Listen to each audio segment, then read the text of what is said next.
When we think of a perfect relationship, the cliche is usually about two halves making a whole, like puzzle pieces. Right, yeah. You find your missing piece and they slide right in. Exactly. The picture's complete. But you dive into a text like the one we've curated for you today, titled Hearts Unbound, the duality of devotion and identity, and suddenly those puzzle pieces look, well, a lot more dangerous. They really do. So, okay, let's unpack this. The source drops this heavy-hitting question right in our laps.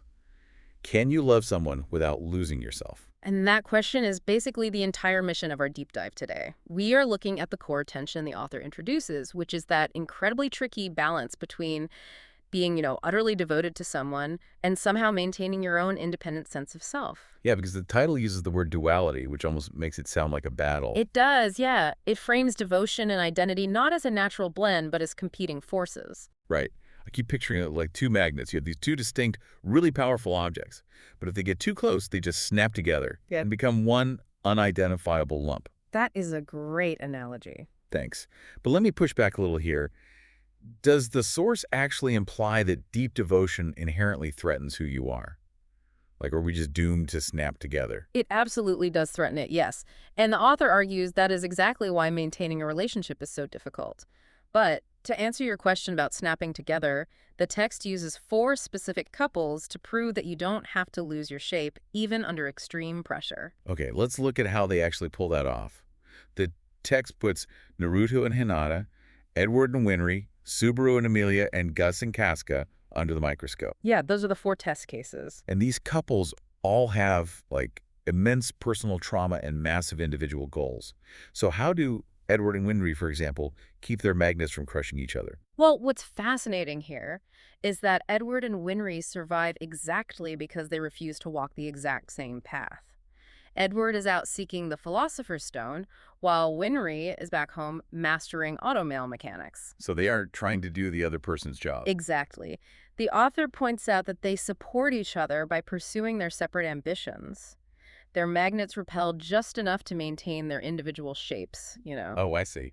Yeah, their devotion actually fuels their separate identities rather than just consuming them. Oh, wow, that makes a lot of sense. Yeah. But what about a dynamic like Naruto and Hinata?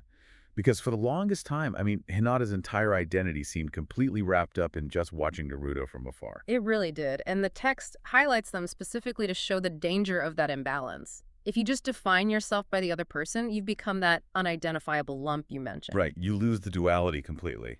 Exactly. The breakthrough for them only happens when Hinata internalizes Naruto's determination and uses it to forge her own ninja way. She stops just being his shadow and stands beside him on the battlefield as an equal. Okay, I got you. So the devotion becomes a catalyst for her independence, not a replacement for it. Boy, nailed it. So the mechanism for survival here is parallel growth. Yeah. You have to keep feeding your own identity or the devotion just eats it.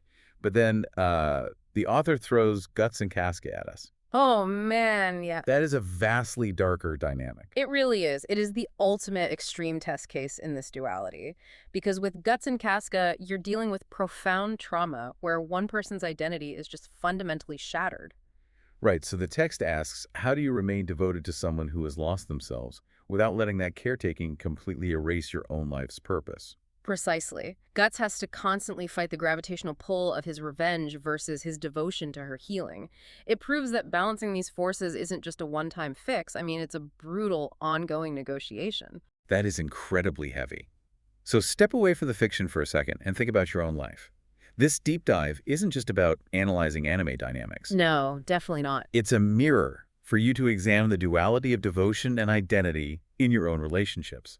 Ask yourself, how are you balancing those forces? Are you feeding your own goals, or are you letting the magnets snap together? That is the perfect takeaway.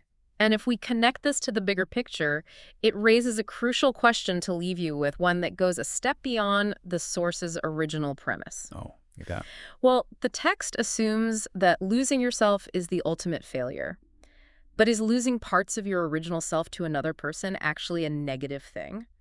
Or is reshaping your boundaries and giving up a piece of who you were simply the necessary price of personal evolution? Wow, that completely flips the premise on its head. Maybe snapping together isn't a failure at all. Exactly. Maybe when those pieces chip off, those two magnets are just forming a completely new, stronger shape together.